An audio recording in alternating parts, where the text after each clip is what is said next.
It's nice to see a full meeting room there. Look, we have these information sessions mainly because IDEA is very different to mainstream schooling and what you'd be used to. And we want to just kind of get the explanation out of the way so that when it comes time to meet with you and or your young person, the conversation can really be about them and what they're looking for in their education. We try not to take up too much air.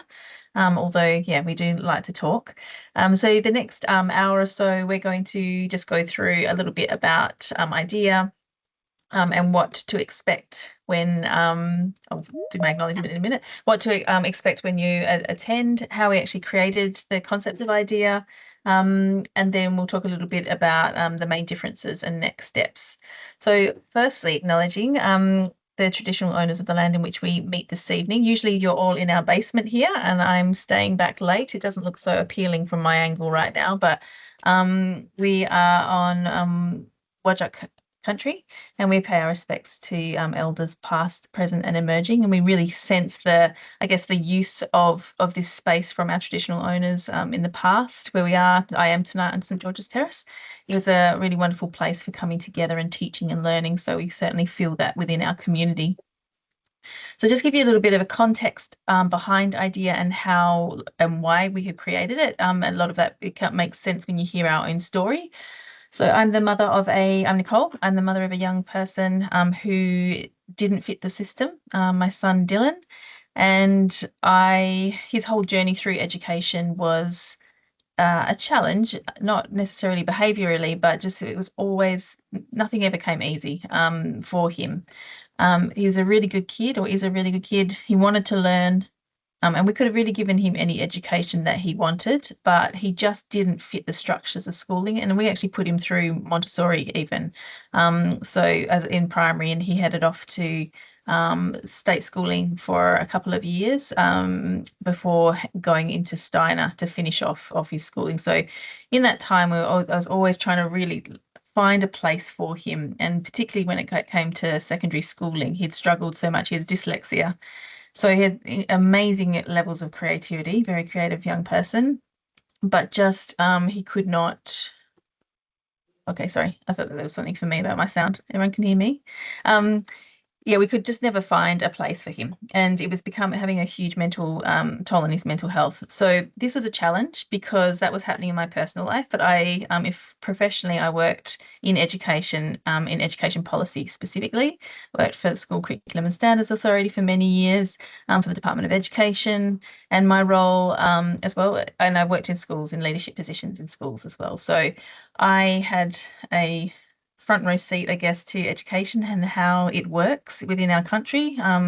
My role was really up at that senior secondary end of education, and primarily looking at the policy structure around vocational education and training, career development and transition. So that work took me around Australia. I worked with the Commonwealth Government on a number of initiatives and with other boards of study and an education department. So I really did have quite a broad view of and a deep understanding of the policy structure that we were working in. And in that time, I was just thinking, it doesn't actually have to be this hard. My son's experience doesn't have to be this way. And I'm really, really lucky that I did have that policy background because I could work our way through it. I thought, just need you to be alive and happy and having that minimum level of literacy and numeracy, and we can sort the rest out. But I thought, how many other parents are out there that just don't have this insight? It must be really challenging and quite nerve-wracking. So I got to looking at how I might design a school that would be better for my son and what options there were. I spent many sleepless nights. I'm sure that same as many of the parents on the call tonight, looking for options of what was out there. And, it kind of came to the conclusion that the system is the system, and that is the issue for these young people. It doesn't matter if it's a Montessori school or a Steiner school or a state school or a private school, they all operate within the same policy constraints, and schools really lack the ability to have the ultimate flexibility that a lot of these young people require. So looked at a blueprint for how we might design this differently, honouring the policy structure that we sit within in terms of compulsory schooling and how that might work. So on that journey, I met Rebecca along the way. Yes, hello. So, yeah, my journey to IDEA started with my work as a teacher. I started teaching in Australia back in 2011, and pretty quickly, like similar to kind of Nick's sentiment there, my overwhelming feeling was like, wow, it just doesn't need to be this hard. It doesn't need to be like this. I think all teachers kind of we get into education because we have a passion for working with young people and delivering, our subject, but really just the structures of schooling and the kind of administrative burden on teachers, particularly in a high school setting, where, I just found because I was seeing, potentially up to 6 periods a day, 30 kids per period, like so, over 100 or 150 kids in a day, there was just really no time to fully get to know that young person and, what their kind of interests and aspirations are, and equally just what's going on for them in their kind of personal lives. Because obviously, that has a massive impact in the classroom. So, for all the talk of like wanting to differentiate and personalize within a high school, it just really is very challenging for teachers, even with the best of intentions, to do that when you've got not only a number of students kind of in your care, but that it's a limited time. And then you have those compounding factors of needing to deliver curriculum a certain way and certainly assess a certain way and the assessment policies that come with that. So again, there's just things just get in the way of actually being able to meet that young person where they're at and kind of care for them and educate them the way they need. And yeah, that was a real challenge, and I think we always say there's no shortage of teachers. There's lots of teachers, but many of them have just left teaching because of that reason. Like it's a bit soul destroying, to want to work and work with and inspire young people, but then just see yourself as a bit of a cog in the wheel, and ultimately the impact that has on certain kids in the system. And it was those kids in particular that, for me, because I was kind of one of those kids, we call them messers and chancers in Ireland, quite spunky, creative kids. They've got all of the kind of capacities that we would be wanting in, a workplace. And certainly for our future kind of problem solvers and thinkers. But just within the system, they either go under the radar because they're a bit bored. And so they're often like high performers, but just not interested. Or they start to get really poor messaging about themselves and their abilities, kind of similar to what Nicole's son had experienced. In just not fitting in. So yeah, I kind of went out on a journey looking at what we could do differently. It started in the classroom doing research around integrated and project-based learning. And over the next kind of 6 years, I started working with schools and looking at innovation in education and what's the future pathways for WA, what are we doing? And always, you have passionate teachers, but you kind of hit up against the constraints of your classroom. Then you might have really amazing leadership team in the school, but equally they're also constrained by the policies within the system within which they have to operate. And so where I landed was really looking at what are the systemic levers we can pull to support schools to do more of what they all want to do. And I met Nick on that work. We were on a policy advocacy group for about a year together, and it was really good work. And there's a lot of great sentiment and feeling towards change in education. But the two of us just became bored really of sitting in the same meetings and hearing the same thing. Everybody wants things to be different, but there's just no clear pathway to get there. And so Nick obviously had the experience and the policy know-how of what we could do within the legislation in terms of alternatives. And yeah, we just decided to go on the journey. That was 7 years ago now. I realized the cleaners are in and they started vacuuming. I was giving them glares. Sorry if they start up again. Um, yeah, so I guess we kind of wanted to create this really high quality alternative. And I often correct people, it's not an alternative school, it's an alternative to school. And so we kind of set out on that journey together. We didn't do it alone. We started with about 12 students in our first year in 2021, and now we're at over 200 students. And we started with 3.5 staff, and now we've got a good, healthy staff of about 21 now. But everybody that you see on the screen here are an example of the types of people that we attract. They're all at the top of their game. They've all heard the call to action. They deeply understand the problem, and they care deeply about our young people and their futures. So I'm really proud of the team that we've got, and our young people are served every day by individuals who really understand who they are and what led them to seeking such an alternative as IDEA. That extends to our community as well. So our community does tend to change pending what our young people need. So you'll hear a bit more tonight about how we design co-design the program with each young person, and the interests of our learners are vast. We have a range of interest areas that they would like to get involved with, and so we'll just bring people into our community as they need. But we have had huge amounts of backing from our community, from business, from the local councils that we operate within, from funding and foundation partners such as Malka. So we have got a really lovely. There's a lot of good kudos out there, and a lot of people jeering IDEA on. Yeah, so we have not done it alone. So in terms of creating idea, again, this didn't, I guess it was sparked by my experience and Beck's experience within the system. But really, the writing is actually on the wall. We've got it's 1 in 5 young people that leave school early, but it is nudging 1 in 4. And that's a huge amount of attrition in education. And you've got to wonder, where are they going and what are they finding as their alternative? There's a few hints that homeschooling is the fastest growing education sector in Australia, and it's just getting bigger and bigger. So we've obviously got families who are having to kind of vote with their feet, and are really left no option. So we also know, and we're around teenagers, 15 to 18-year-olds every single day, which has there's the highs and lows of that. But we know that so many of them are anxious about the future, and they just, by this stage in education, they just really want coaching and support, and to be trained for this world that they're about to embark on. And so many have left feeling underprepared for that. And I think that's got a lot to do with a lot of the anxiety and maladaptive behaviours that we see with our young people. So there's plenty of research. There's research that dates back to 1968 talking about how the school system's broken and doesn't fit our young people, believe it or not.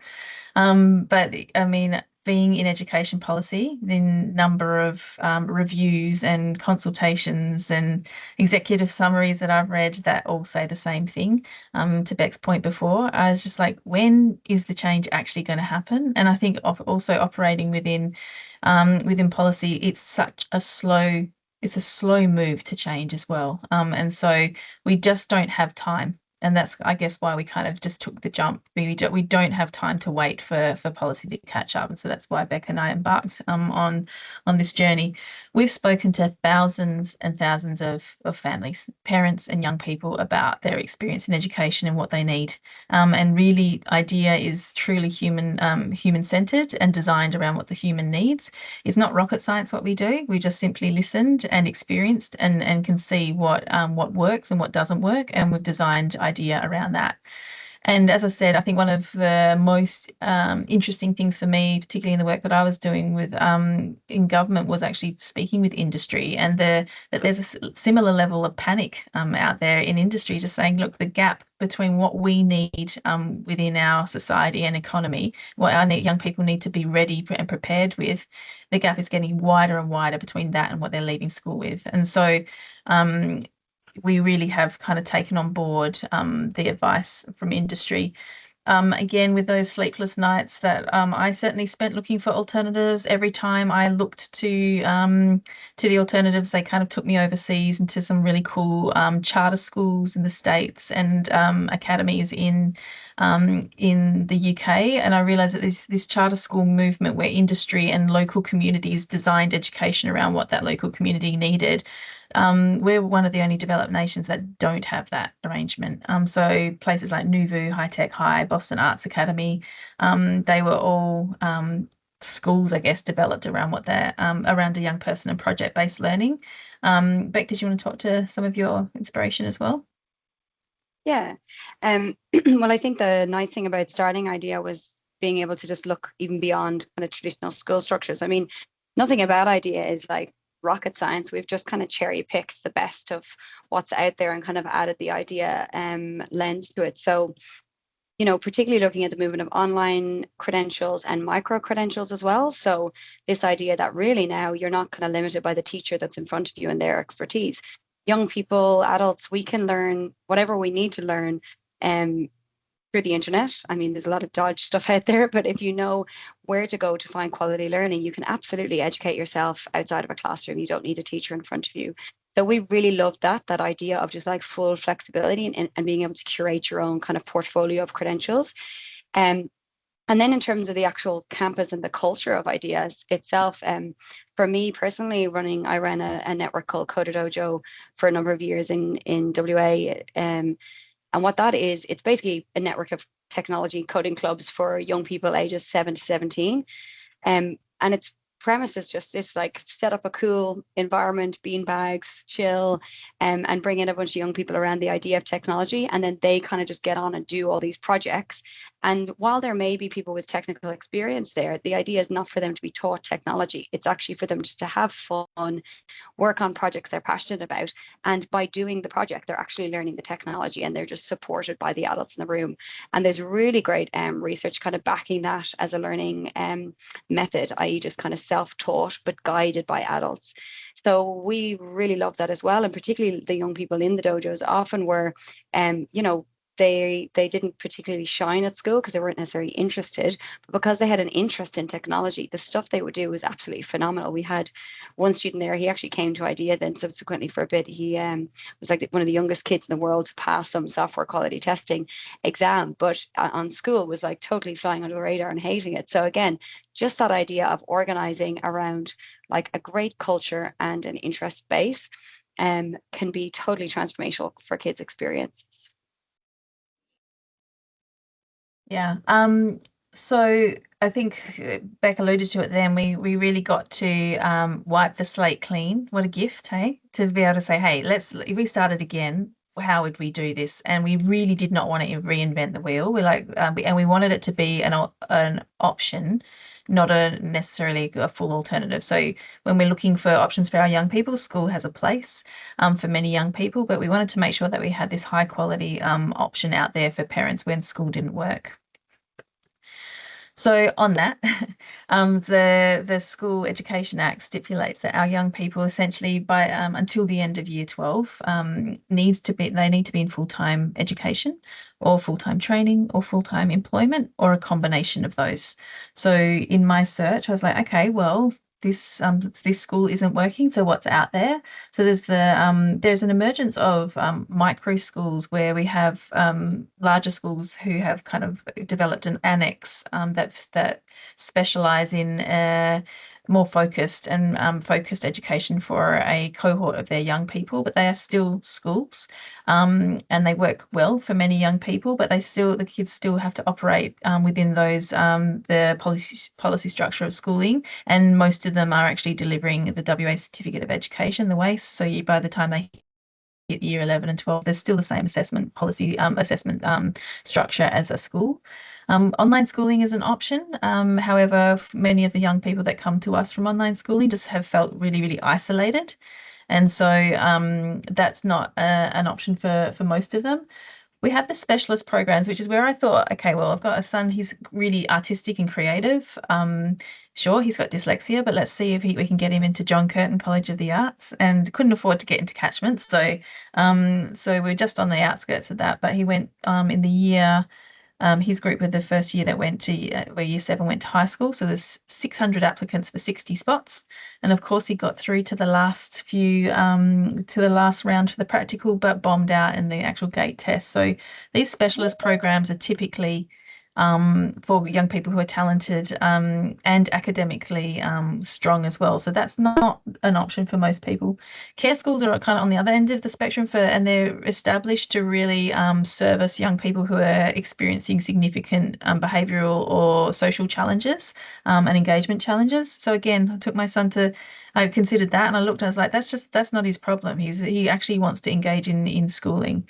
And then there's the concept of senior campuses, which work really well, where it's just year 11 and 12s at a high school, a public or private high school. And so therefore they can really cater their resources to that. So that's all good. It just didn't fit my son.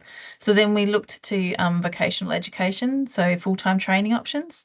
TAFE and private RTOs are a great option but it is an adult learning environment. And once the young person arrives, there's not really the support structures and the environment that's required for a 15 to 18-year-old to really develop fully and have the capacity and the ability to kind of explore their options and make their and pivot their choices. So to go into vocational education and training, you go into a qualification and learn a skill.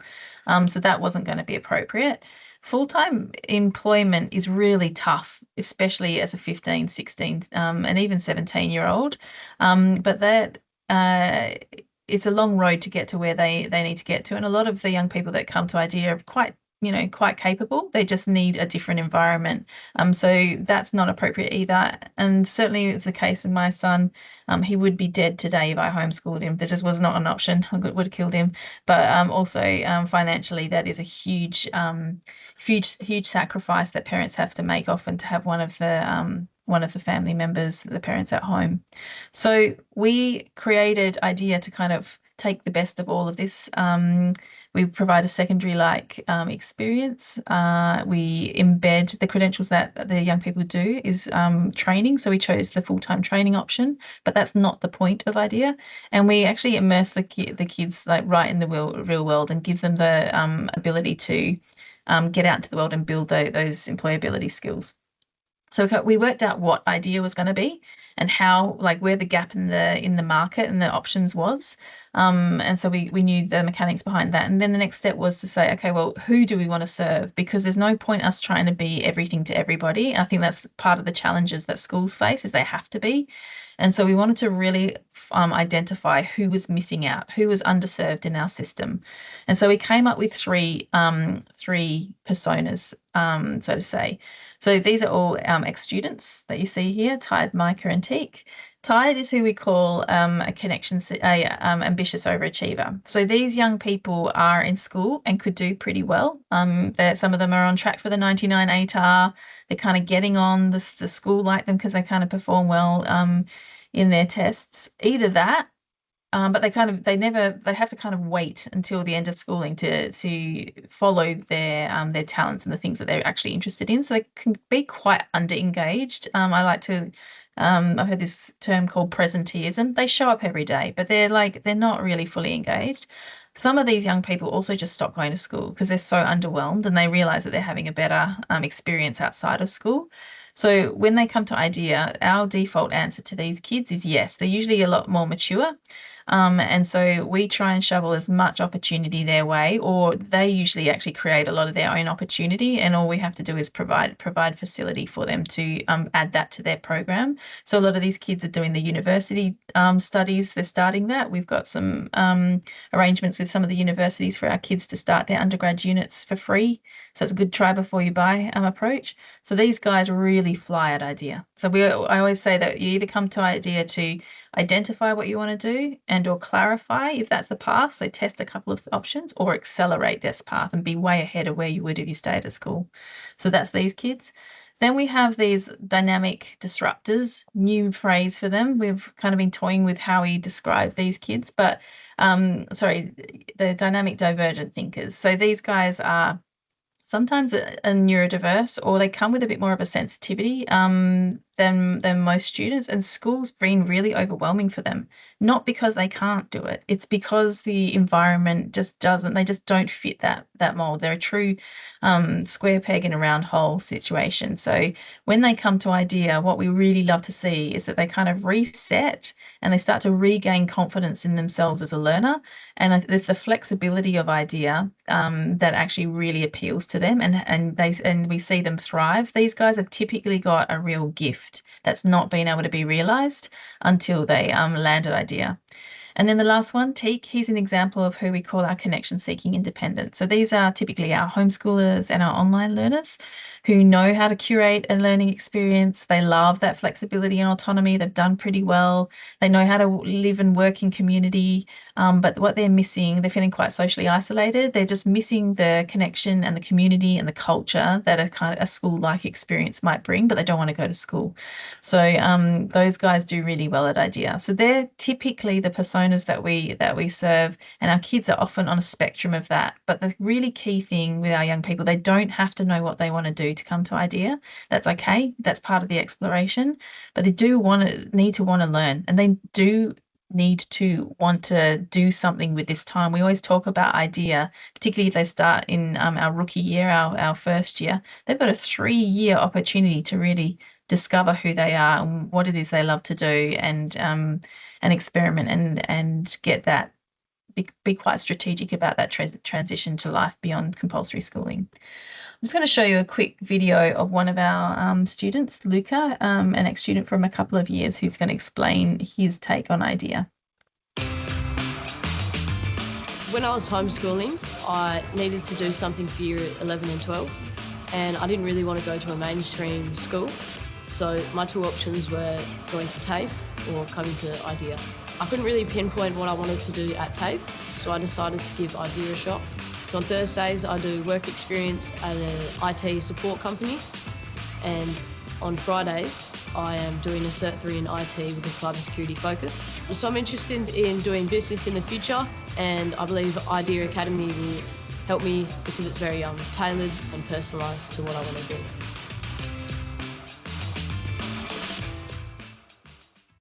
So we see Luca as a really great example of that concept of try before you buy. He like really maximized his time with IDEA. He's an ex-homeschooler.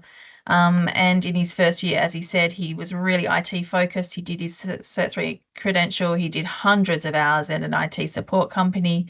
And at the end of the year, he said, yeah, no, I don't want to do that anymore, which is great. Like, what a great thing to spend a year working out whether that was right for him. And then his grad year, he decided that he'd like to get a ute like his mate had.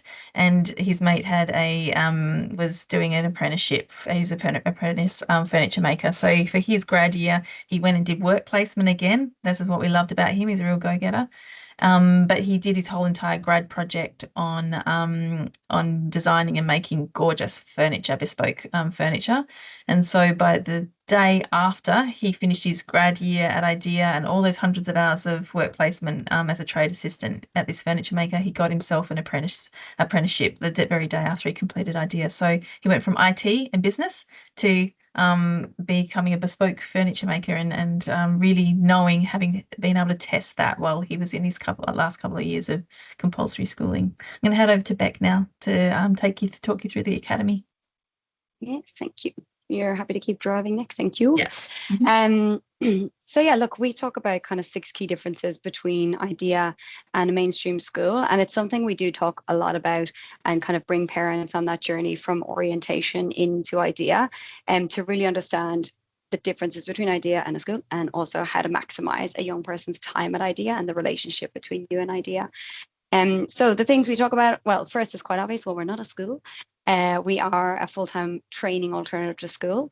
But equally, it was really important for us in the design of our spaces and our culture as well, that we kind of got rid of the school vibes and very much shifted more towards that this is a young adult workspace. And so kind of the vibe and the, behavior management, we call it freedoms and responsibilities, it is similar to a workplace rather than what you would typically get at school.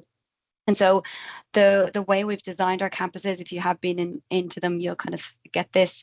And obviously, if you do come for an application meeting as well, it's your chance to tour the campus. But we call them our co-learning hubs. And this was inspired by the movement of co-working over the last kind of 15 years or so, the growth in co-working. So if you're not familiar with co-working as a concept, I mean, actually, Nick is sitting in Flux at the minute, which is in the basement of one of Perth's largest co-working spaces. So the idea of co-working came from this kind of problem of being like, if you're a small startup or a sole founder of a new company, or perhaps you're a small team based in Perth with a big international headquarters overseas. And while remote work is great, you don't necessarily want to spend every day of your time in your bedroom isolated. You want to be part of a community, part of a workplace culture, and also the networks and opportunities that provide. So that is why co-working spaces started. As a sole founder of a small company, I can go and rent a desk for the day.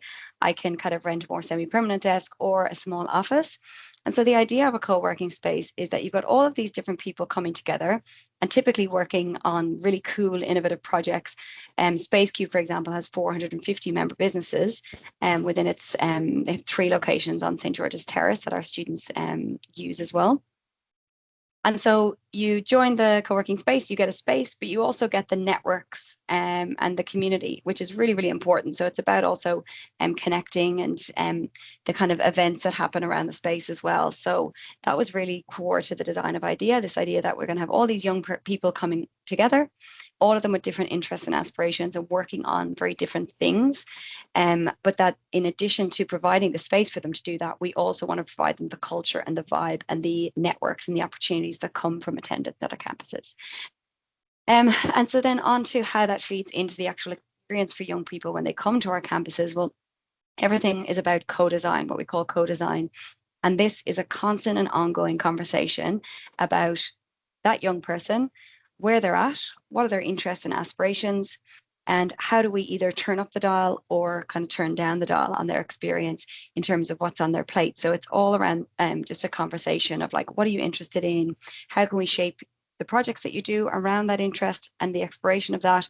And then equally, when we talk about our flex learning, how can we add additional things to your portfolio so that you can explore?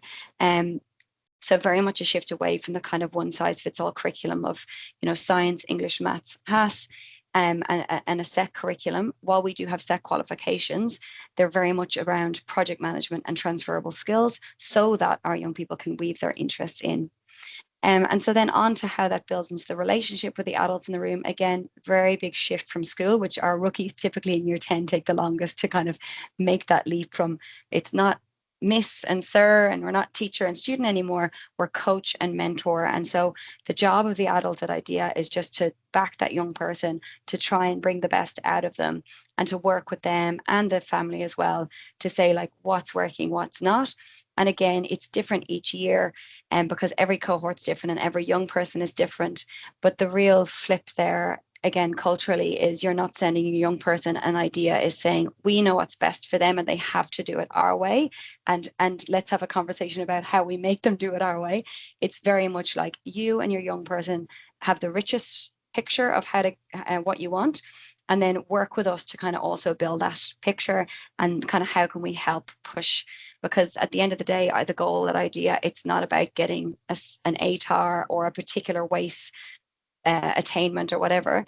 It's really just like, are you ready for an excellent transition? Are you confident in what you want to do next in your next few steps? Do you have the qualifications to get you there? Is the opportunity there? And you have the networks as well to support you when you leave. So whatever that looks like for each kid, it's our job to support with. And so how do we do that, particularly those kind of connections and that career exploration? It's really about moving away from this idea of young people locked away in a classroom for learning to happen and actually asking, firstly, how can we get them out into the real world? And that will be through our flex days that I'll talk about, those 2 days a week where it's completely flexible. They can go on work placements, try additional credentials at TAFE, and try uni, as Nick mentioned, with our uni partnerships. They may do some undergraduate study. Really, nothing is off the table if it contributes to a young person's portfolio. And equally, in as much as we send them out into the real world, we try and invite the real world in. And that's by bringing in speakers and by having people come in to deliver workshops and masterclasses. And that's often our parent community as well that will put their hands up to come in and do that. And so in terms of the subjects then, again, it's not the science, maths, HAS, as I mentioned, everything is project-based and interest-driven, and we just support the young people to design projects around our kind of core curriculum areas. And then where we do run more explicit kind of delivery, we call those masterclasses, and that's where there's a key skill or learning that they need to know in order to progress to their projects that will just bring them all together, deliver that, and get on with it. Yeah. We talk about kind of 2 key things. No, yeah, go. You had it. I'm not in the room. Usually, like we're sitting across from each other, and I'm like, go. We can sense each other. We know when the pause. But also, usually I'm driving as well, so Nick's like, now you're like shifting gear. So like we to get a little bit nerdy of behind the scenes and kind of there's so many things, philosophies and principles that sit behind the IDEA method. But two key that we talk about are our kind of approach to teaching and learning, and then our rites of passage, which Nick will speak to next. So this was a slide I came across many, many years ago, and it was really transformational for me in understanding why school doesn't work for so many young modern learners, particularly at that age of 15 plus or 14, 15 plus. So year 10, 11, and 12, where the wheels kind of start to come off in year 9. Teachers call it the black hole of education. But by year 10, 11, and 12, there's a strong demographic of kids who just aren't buying it anymore and want things differently. They want to be treated like young adults. And so how do we honor that? Honor the fact that they're not actually adults yet, but also adjust our teaching style to kind of help them with that transition into adult learning. And so we start with pedagogy, which traditionally has been the approach, the theory of teaching children. And everybody here who has been educated or in a classroom will be familiar with this approach, where you have a teacher up the front who's really in charge and directing the day. Now, of course, this is appropriate, particularly for younger learners and in certain contexts for adult learners when you're doing direct delivery and lecture style work. But as young people get older, they want to be more self-directed and they want to have ownership of their learning. And that's where andragogy comes in, traditionally reserved for kind of theories of adult education. But this idea that no longer is the teacher just in charge, they are certainly a guide and a coach and a leader, but equally the learners are learning off each other, the learners are learning with the teacher, and the teachers equally learning from the learners and very curious as well. So again, multi-directional transfer and kind of moving more from that power dynamic of the teacher in charge to just more of a kind of flat power structure. And then all the way on to hudagogy, which again traditionally would have been reserved for discussions around like PhD style education. And this is where now that the idea of the teacher, you're totally shifting away, and the young person or the learner is taking full ownership, not only of how they learn, but also what they learn. So deciding what their interests are and curating their own kind of experience. And so really becoming more self-determined and learner-centric. And so this is the kind of aspirational theory behind IDEA, because what our belief is that we can shift from our rookies in year 10, who are very much those that have come directly from traditional schooling, very much in that kind of sit and wait for the teacher to tell me what to do and kind of fly under the radar, all the way up to our graduates, where really we just play a supporting role. It's totally flipped from us being in charge, because the grads kind of know what the deal is and they know how to curate their own portfolios. And that's ultimately what we want, because if you can leave or enter the world and not only know how to learn and where to learn, but also know how to advocate for yourself and how to ask for opportunities and create opportunities for yourself, well, then you're kind of unstoppable. So that's kind of one of the key philosophies behind our teaching and learning approach. And that feeds into what Nick will speak about now, which is our kind of approach to then the self-development piece that sits behind this. Yeah, it's pretty amazing watching our grads. I was with a lot of them today and then getting one-on-ones, but they just, to be able to leave their schooling and know how to kind of identify what it is that they need to know, and carry a project through. So Beck will talk a bit more to the credentials later, but essentially our young people are on a journey to becoming incredible project managers, and we can apply that skill throughout life. But I guess the fabric of IDEA is our approach to providing a rite of passage as well. So this transition from adolescence to adulthood is incredibly difficult. It is scary for everybody who's watching on, and scary for the young person as well. And we realize that our society does a pretty terrible job at providing a rite of passage for our young people. And so what they often do is they go and create their own rite of passage. And that's where the terror kind of really sets in. And so we wanted to really bring back or keep, I guess, from some of the learnings that we have from looking into education such as Steiner and Montessori, is to look at how we can embed a rite of passage and make it really visible to our young people on their journey through IDEA. So we're not affiliated with any specific philosophy, and we're non-denominational, but I guess I'd say that our approach to that journey from adolescence to adulthood and that rites of passage is really our ethos, I guess.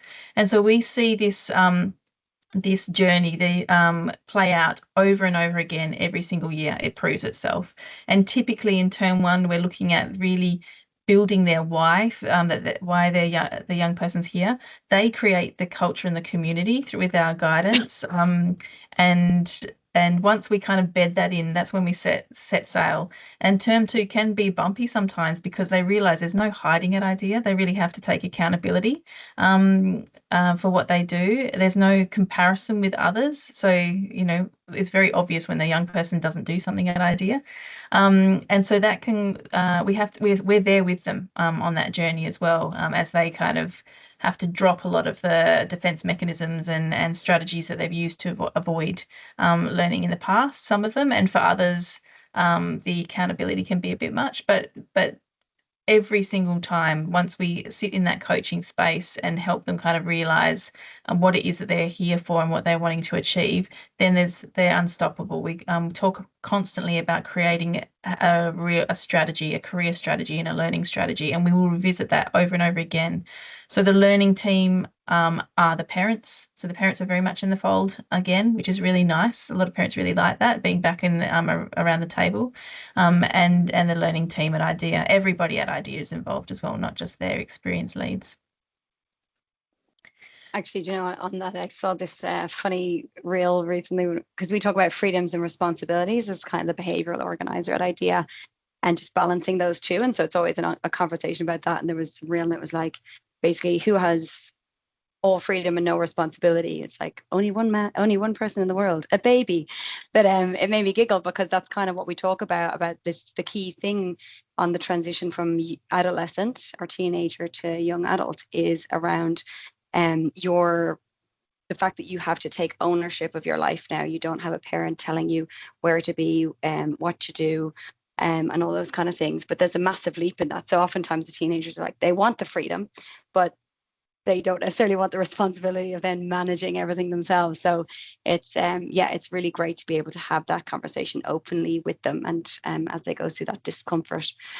Okay, so I'll talk about the program specifically now and what the kind of week in the life looks like for a young person. So we have 5 days a week where we know what is going on for that kid or that young person. 3 days a week is co-learning, where they're doing our kind of project with our credentials embedded. And then 2 days a week is what we call flex learning. So they may be on campus at IDEA, they may be doing a work from home day, they could be at university, TAFE, a work placement, or anything within the flex learning kind of remit, and that's been kind of decided between us and the young person and the family. And then all of our students are completing nationally recognised qualifications through our RTO called New Learn, which Nick will talk about at the end. And so we have rookie, intern and grad. Typically rookies are the year 10s and Cert 2 level, and so on and so forth. But one of the great things about training generally is just the infinite flexibility. So we have some situations where a student that would have gone into year 11 will start with our Cert 2 at rookie, and equally students that may jump from rookie straight into graduate, because really it just, again, goes back to what are the goals of that young person, and where should we start?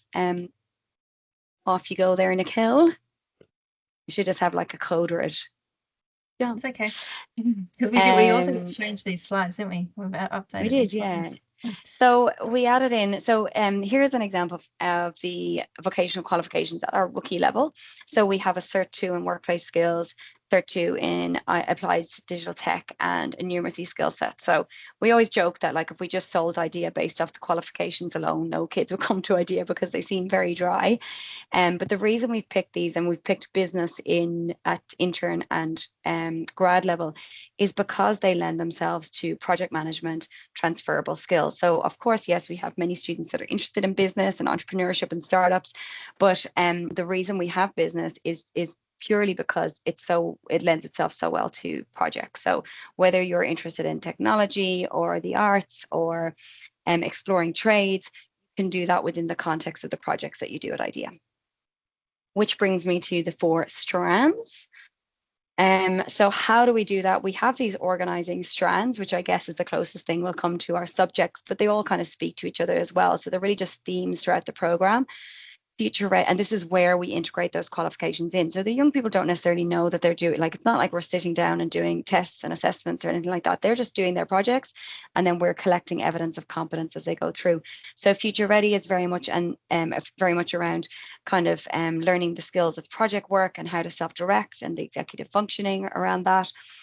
Within the boxes there, you'll see those key projects each year. So these are the rookie projects. Launch Lab is end-to-end, coming up with a product or service within 10 weeks. So it's kind of just learning the design thinking cycles. Pathways then is very much about career exploration and developing a career and transition strategy. So with Rookie, we have Career Compass, just starting to build the foundations of your portfolio, resumes, and thinking about your skills and interests, looking at career clusters, so early stage career exploration, all the way up into intern and grad. With intern, they develop their own digital portfolios online, and they kind of curate and add to that then as they move into graduate, where in addition to having this really rich digital portfolio of their experiences and their projects, they also add on their LinkedIn accounts, because again, it's starting to think about that networking and outreach.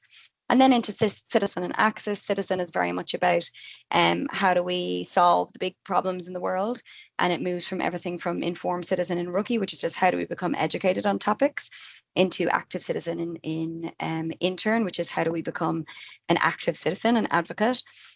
And then into grad, which is around more systemic design and change making. It's like, how do we actually get change happening within a system or an organization? And then Access, very much linked to our Rites of Passage program, is just around identity and well-being and self-development throughout the program. So yeah, the kind of connection then between those three, again, and this is back to that conversation with each young person about what's your stage, like where would you like to start? So Rookie is very exploratory, and it's just about learning to kind of belong and try new things and have a bit of fun. And our projects are very much short and sharp. And then into intern, where we kind of have this assumption, or like typically what's happening in interns, they're starting to get an idea of what they want to do. And so now their portfolio might shift more towards adding on credentials and testing university, trying TAFE, or TriATrades, whatever it might be. And then onto graduate, where not always, many students still aren't sure exactly what they want to do yet. But this is around shifting into that kind of leadership role of like, now you are becoming your own boss. You are shifting into that young adult mode. You're the author of your own experience. And that might include then around like preparing for that transition into university, further learning, or into employment. And so, yeah, it's that kind of icing on the cake. So always we talk about, vetted IDEA. It is it's a great credential. I mean, our rookies, for example, with 2 Cert 2s and a numeracy skill set, are among the most qualified year 10s in the country, because they are getting nationally recognised qualifications as part of the programme. The WACE, in contrast, is a certificate of completion of school. So it's not actually a qualification in and of itself, nor is the ATAR, it is a score. And so I should say those many schools will add on vocational qualifications that they may include, but without that, again, you're kind of starting from zero once you graduate. So this is the benefit of having vocational credentials woven in and getting their portfolios built from year 10. So in terms of that intentional design of the 3-day, 2 days, it's very much, again, around packing in as much as we can into the 3 days of program delivery around the projects, around the qualifications and the coaching, and then bringing that 2 days of flexibility. And that's actually where the real learning and growth happens. Sometimes it's, just by nature of the stuff they're doing, their work placements, their university units, etc., the learning is there. But oftentimes the learning actually comes from the faltering that happens. Either they've taken on too much and they become overwhelmed, and it's like, oh, what am I going to do? And helping coach them through that, around what does that look like and how do we, ask for help. Or the reverse might happen, where they kind of start slow and then they're just kind of kicking back and then not doing enough. And we also say that there's a lot of learning to happen there. So again, it's around shifting the support that we're trying to shift, again, that shift from teenager to young adult. All of our each year ends in an exhibition, and we have kind of midway exhibitions as well. And the reason we do that is because that's kind of where the learning happens, because it becomes very visible what a young person has been doing. And we often see then, kids kind of looking around, and there might be like, they're like, oh, damn, like, look what they've done. I haven't applied myself at all this term, and like I need to do more. And so it's kind of, again, we can't force them to find that intrinsic motivation. We can only create the conditions that they start to find it in themselves and start to learn the lessons of really, like, failing a test is one thing, but standing up in front of a group of an audience where 100 to 150 people are passing through, asking you to show them what you've done, there is real learning in that. And kind of that's the magic, I guess, of IDEA. Self-directed learning can sound a little bit fluffy, but there's that what we do here at IDEA is that they're always on show in a way. So the accountability is what can be quite uncomfortable for our young people. So whilst they're undertaking projects, and we've created a structure that is IDEA, we have some credentials that our projects wrap around, but ultimately they have to deliver on something each, and that's what they get used to doing. It's just like work, isn't it? We have to always show what we've been up to and where are we at, where are we at in the project, and the exhibition is the ultimate example of that.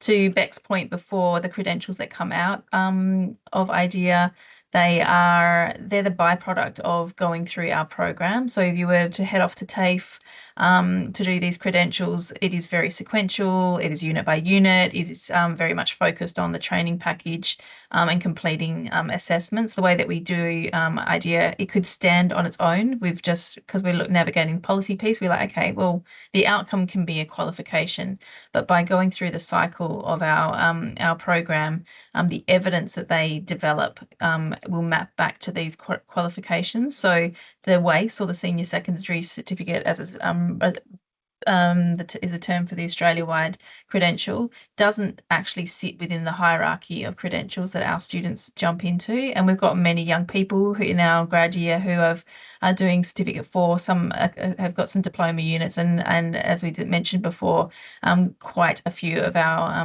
grads have got bachelor degree units, and our interns as well. We've got a lot of interns that start that journey as well. So onto the rough guide. We, it's all about flexibility and adaptability at IDEA. That's one of our core kind of values. But we do have the kind of rough guide to the week. So this is just a sample. This is one of our rookie rough guides for this year. And so you'll see that with this rookie, they have their flex days on a Monday and a Wednesday. Yeah. And that's their opportunity to kind of take part in those flex day activities. With rookie, we make the assumption, obviously, by nature of them being many of them being 14, that they probably haven't had a work placement or work before, and so a lot of our work is kind of leading up to term 3, where they all go out on work experiences. But then on the other 3 days of co-learning, you can see that most of the day actually is what we call project sprint time. And, if you're in a workplace, that's the time we just get on with your work. And that's also the time for the adults in the room to kind of roam around and do a lot of one-on-one work with the young people. Again, just bringing them back to the big picture. What are you working on? And how is all of this kind of connecting into your overall goals? We mentioned previously that we do bring them together, a couple of times a day for master classes where we kind of do more explicit delivery. And then there's time for Community Connect, and that's really an opportunity to bring in the outside community, but equally just to have kind of we've got a lot of bean bags and couches in IDEA. When you can come, you can see that. So we kind of refer to this as mat time, similar to maybe what they would have gotten at kindy. But, the teenagers do love that. We sometimes say they're just 3-year-olds in big people clothing. So that's kind of the flow of the day. But the idea of being a rough guide is really that we do just kind of respond to the energy of the room and how the young people are feeling. And if there's a funk, we bring them in on the mat. And it just gives us that full flexibility, because sometimes there's really cool stuff happening around the city or in Frio as well, around the place. And so, again, having full flexibility allows us to really take advantage of just what's going on each day. And I remember I was going to say before as well, the structure that we create, we can't ever predict what a cohort needs from year to year. So we've designed a program and a structure that is a good starting point. And so our experienced leads have to get to know their cohort, and every year is different. to be able to then design and design around that. And so if we put a heavily structured timetable in place or a heavily prescribed assessment structure, then we would lock out any opportunity to actually truly design around that those young people. I will add as well that the way that you'll see at the top there, the campus. So when a young person is timetabled somewhere, they're timetabled at one of our campuses for the entire day. So they don't have to move around from class to class to class. They are in the venue. It usually takes about 50 students in any one time. So that's usually about 2 groups of learners every day. Every one of our groups has one experience lead for the entire year. So that is their person. That is the person that you guys have to be their main point of contact. And they're called experience leads for that very reason. They are fully responsible for advocating for that young person and creating the experience.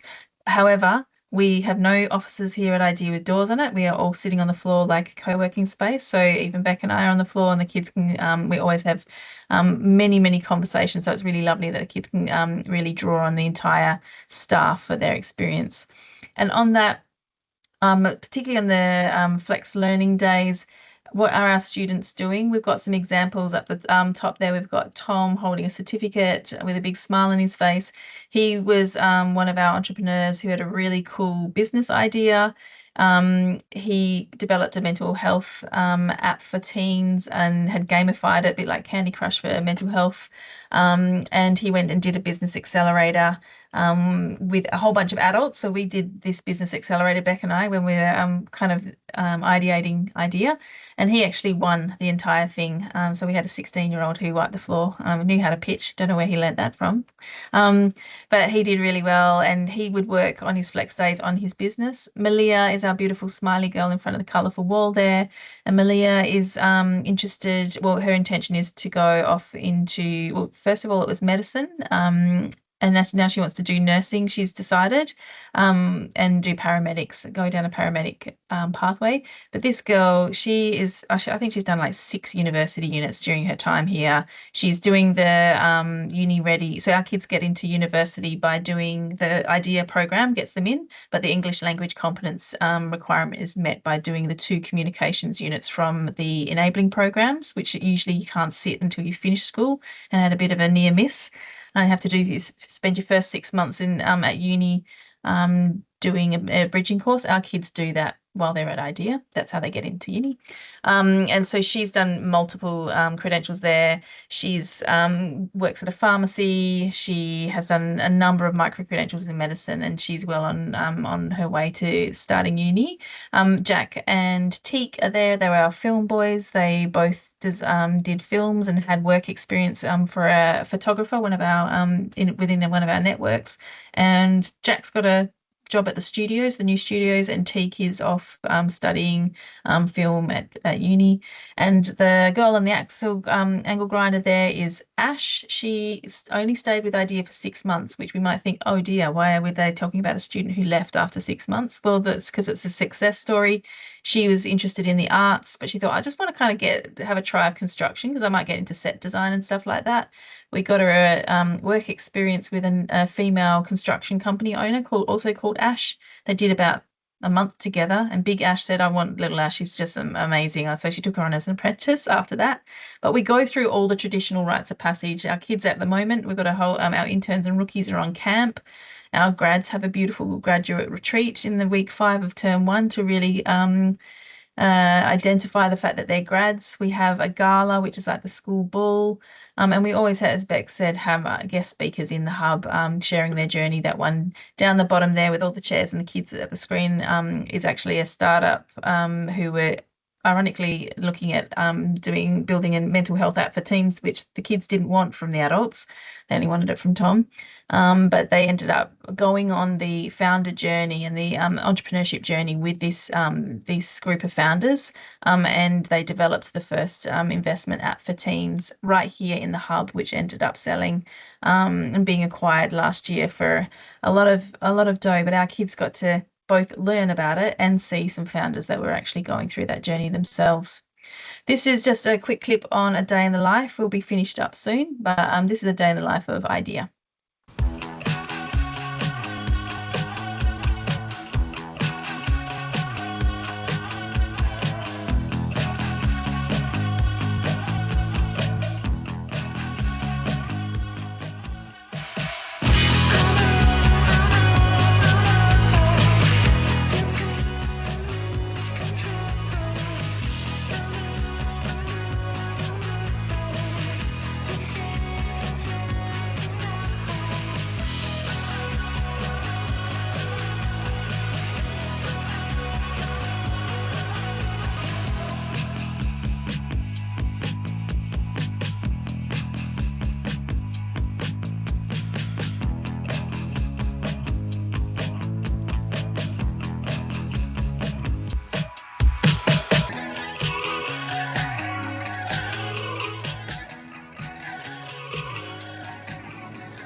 Do you want me to quickly talk about the portfolio back? Yeah.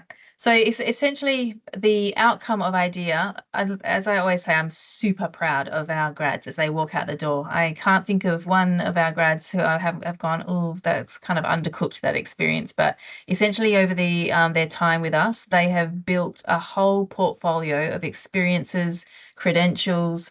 They've obviously got the vet qualifications that they achieve through IDEA, but many of them on their flex days have been hyper focusing and testing out industry areas through additional credentials. The great thing about IDEA is not being enrolled in a school. They're enrolled in an alternative, an approved alternative, means that they can actually work on flex days sometimes. So instead of doing the Thursday nights and Saturdays, they can start to get a bit of balance and do the jobs around the house on the Saturday instead of getting out of it. Bunches of micro credentials. They're the fillers. If they kind of completed work, we always encourage our young people to be skilling up with micro credentials. I did discuss the uni courses and enabling programs. Our kids, we don't hold university as the pinnacle of experience of achievement at all. We tend to talk about what a person wants to do, not limited by what they think they can do, and we just work on a strategic plan and constantly return to it and develop that plan over their time with us. So if they do have aspirations to go off to university, all of our students are actually on that pathway just by virtue of being in our program as a grad. As Beck mentioned, there's the exhibition, and so they all have multiple project artifacts that they can use for applications or just as part of their portfolio. And some of them, we've got 3 grads this year who are running their own businesses, and sometimes it's a little bit of a competition between what we need from them and what their clients need from them. So that can be an interesting conversation sometimes. All of our young people end up being on a pathway to somewhere. We spend a lot of time in their grad year developing a transition plan. So even those of our young people who are a bit tired and need some time off, we've already created a plan for that gap year. It might be that they go and earn and that they go and work while they're traveling, but for many of them, it's a case of actually getting them into the study course that they want to get into prior to them going on their travel, so that they don't land back going, oh, shivers, now I've got to get serious about life. We've already sorted that out. Our stats last year were that we had 46% of our grads went off to university, 42 went off into training, and about 15 went off into employment. The rest kind of went for a little bit of a travel and had other plans. So we do also have the IDEA diploma for students who want to do a year 13, but that's becoming a bit more of an extension program for our grads at the moment. I might skip past our beautiful Kira story. She's just one of our alumni who actually interviewed me the other day. She's in her final year of innovation, her Bachelor of Innovation at Curtin, and she had to interview an entrepreneur. And so it was a bit of a full circle moment with that lovely girl coming to IDEA. We can send that through when you get a copy of the presentation. So in terms of the next steps or where to from here, how's this all legitimate, not being a school? Well, as Beth mentioned before, we have our own training provider called Newer Learn, and that is essentially the credentialing arm of IDEA. So our young people who are year 10 aged have to apply for an exemption with the department or with their regional office if they're homeschoolers, and they know us well now. They are confident in IDEA's program. We've never had anybody knock back for that, but because year 10 has mandated national curriculum, there's a little bit more scrutiny that's applied. By the time your young person gets to year 11 or 12, it's a simple form that they fill out called a notice of arrangement, and so Newer Learn is actually identified on there as the credentialing agent for the alternative, for the approved alternative.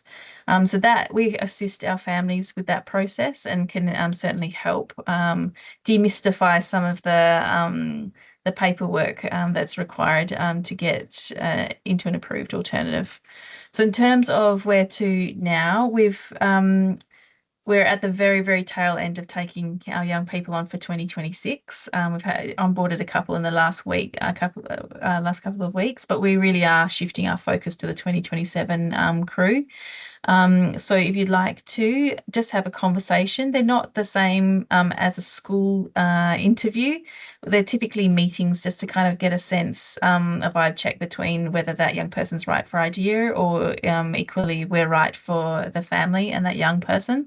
And those conversations can be very broad, and the discussion around what's right for that young person. If your young person is currently in year 8 or younger, we do have a wait list, and they get first right at the places when we open up our enrolments for the following year. We usually do open up enrolments about March or April for the following year, so you can put yourself on a wait list. We might just open it up to see if anybody has any questions. If you're ready to jump off, feel free. We'll send a copy of the transcript and the video to everybody, but feel free to either turn your mic on and ask a question or pop it in the chat. Yeah, otherwise we'll see you hopefully at application meeting. I've just got one question, if that's okay. Sure. Yeah, Sure. go for it. Yeah, just when they attend and they complete year 11 and year 12 at the IDEAcademy, when you go for jobs and things and it says completed year 12. Yeah. So IDEA's equivalent, so you can say yes, is that right? Yeah, so in the census data and stuff, so we're not a school, we don't do year 11, 12, we've got intern and grad, but the census data says year 12 or the equivalent, and our program is the equivalent. So they still tick the box. Right. Yeah. Yeah. Okay, right. I tell you what, our kids are sought after. Like the unis know about our kids, employers seek our kids out. They're really, really ready for the world. Yeah. Yeah, good. Clay, you had your hand up Thank you. next. Yeah, just a question around kids that like their goal might be something like, be a Twitch streamer their entire life that doesn't require sort of any additional training whatsoever. How do you sort of sort of flesh out some ideas? Have you had any kids that have just been like Absolutely, we struggled do. to come up with something? Struggle to come up with something all the time, but that's where the coaching and mentoring really comes in. Our experience leads are amazing. They sit down one-on-one with each kid because we don't have this person up the front lecturing to the masses. It's about it's a bit more like work. We do a masterclass, set the task, and then that enables our experience leads to kind of really move around and help the kids through that learning journey. But on the other, like the examples of the kids that have gone out into the world as I guess influencers and stuff, we actually do have a boy that's on social media called Miles Meets. All we did for him, he was like a raging ego when he came, but we had to kind of settle his whole entire ego down a little bit. But that kid just our default answer had to be yes for him. So between his mother and us at IDEA, he would smash through his work and go and stalk famous people basically in Perth at all the hotels, and only at IDEA could he have done that. But he's now got a following of like 7,000 followers, and he's actually the youngest UFC interviewer in the world, and he achieved that by saving $7,000, flying himself to Miami while he was at IDEA, asking Dana Whiteley himself for a job at a press conference, and now he's actually doing that. So it's all about his portfolio, his career path, all of the personal skills that he kind of really had to learn. He got to the point where he'd check in with us at least to say, should I say this, or is it a bit arrogant? We're like, bit arrogant, tone it down. But he really kind of learned that through the coaching and stuff at IDEA. So yeah, the world is their oyster. We get grey hairs with those types of kids, but it's all good because they're super fun. Paul? Yep. Thanks, guys. I just wanted to ask a quick question, just in regard to, just to clarify ages of what age they can actually start the programs. My son at the moment, he's actually over in Victoria, obviously halfway through the school year. He's one of those who's got a birthday which starts in September, so he's actually in year 11 now. but he'll be he's 16 at the moment. He'll be 17 in September. So, what age can they start, and how far does it go up to? Do they have to leave by the time they're 19, kind of thing, or do they go further than that? We've had, especially homeschoolers, have often kind of joined our intern crew. They probably in the mainstream system would have been in year 12 when they joined us, and they like that 2-year journey. So our grad year, yeah, they can range from 15 to 19-year-olds in our grad year, for instance. We do have young people who jump straight into grad and have a brilliant experience. It's a very intense experience, but they come in for a year, get what they need, and then move out into the world. But yeah, many of our young people kind of just join. We can group based on stage, not age. So it depends on what experience they want to have. We've had older people who are like, I really kind of need to reset. Rookie is very much about reset, foundation, routines, deschooling sometimes. Whereas intern is really the beginning of that intensive project-based learning. And grad is baptism by fire if you jump in there, but they've all had a great experience, those kids. Yeah. So he would be fine. He could interview and come in at whatever level he really wants to, basically. Okay, sorry if you don't mind me just jumping onto that. As I just mentioned, he is in Victoria. If I was to go through a interview process, can you do that online? Yeah, sure. That's not a problem. Okay. Yeah. Lovely. Thank you. Cool. Catherine?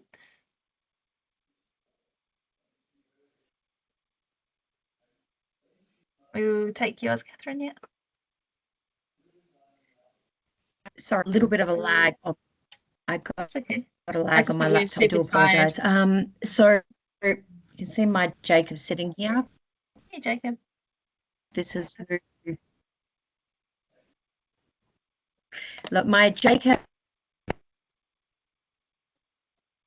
at the moment, going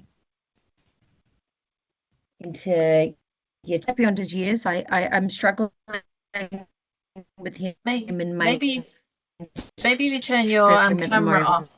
Just give it a. He's in the academic pathway. He's doing brilliantly.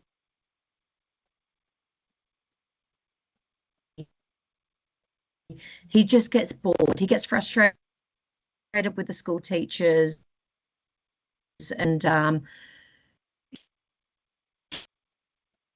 his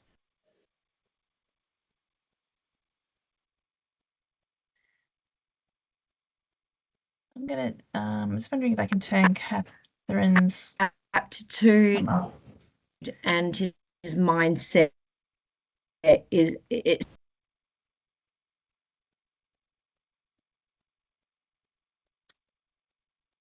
I've just popped a note in the chat there to say to Catherine, unfortunately your audio isn't coming through right. We're only kind of getting snippets. Struggles with. So it might be easier if him. I don't know if you can hear me there, Catherine. Hey, Catherine, if you can't hear me, your audio is coming through a bit. Oh, she's typing now. Okay. Well, if you can type your question in there, Catherine, into the chat, we'll take maybe. I did turn the camera off. Can you hear me? Well, yeah, no, I can see she's typing now, so hopefully she's read that. So let's take the next question, and then we can come back to Catherine. Please. Can you hear me? It's completely frozen now. Nick, do you want to go ahead and take? Clay. Clay. Yes. Yeah, I just had a question around how many positions are available, whether it's competitive or whether those who apply, if they're right for it, there's likely to be a position. Just an idea around that. Yep. So our rookie cohort is new every single year. So we start from full availability of spots. Our Perth campus is pretty. Our kids move on year to year. So that I think we've got a number of spots in intern and usually we take on about 15 for grad in one campus. Our Freo campus has more availability because we've just started that. We've didn't really mention that specifically, but Freo definitely has lots of spaces. We're moving from a temporary space right down near the ferry shop at the moment to the top level. We're going to occupy the entire top level of the piazza, which is good. But if your young person is a good fit for IDEA, we typically we just put on another group. That's what we've done in the past. So yeah, but there's definitely less availability in the CBD grad and intern group than there is anywhere else. But there's enough spots at the moment. I think also there part of the question was just around like, do we just like, are we selective in who we let in? And I think, you know, we always say at interview that one of the things we guard with our lives is our culture. So it's really important for us, the same way it would be in any kind of workplace, to make sure that the culture is really what we want it to be. And so that's part of the reason we invest so heavily in those kind of application meetings and getting to know the family and the young person, to make sure that it is a two-way right fit, that like we believe we can support that young people, and equally that we believe that they'll contribute to the community and culture in a really positive way. And so, you know, there has been occasions where then it hasn't worked out. And I think the benefit also of not being in a school is that, you know, if it doesn't work out, you know, it's never like we just kick kids out the door, but the conversation then really is just like, look, if you're not for us, let us help you find a provider that can really actually service you the way you need it. And so, yeah, anyway. We've got really good at identifying who that is, because it's not worth it for anybody to just take anyone. But Sarah has asked what might be considered a bad fit. I can answer that from both perspectives. A good fit is a young person whose will is engaged. So apathy doesn't work at IDEA, because a lot of like our goal is to have develop intrinsic motivation. But if a young person comes like against their will, so we can pick that up immediately. If a young person's like, I don't want to come here, when we don't hold hostages at all. But they need to kind of want to have a better experience, and they might not have to, they don't have to know what they want to do, what they're going to do, but they have to at least have their will engaged in spending the next couple of years really identifying what that is. I think an active community member is also a really important trait as well for our young people, because we do everything together. It's like a workplace. It genuinely is, where we have small teams. We need each other to kind of complete tasks. The relationship with the adults is not a hierarchical relationship like they would experience at school. So there's got to be a level of community mindedness and an awareness of themselves and community and their impact. So a bad fit for IDEA would be an apathetic young person who doesn't want to build relationships with their community. Is there intake at the beginning of the year? Yeah.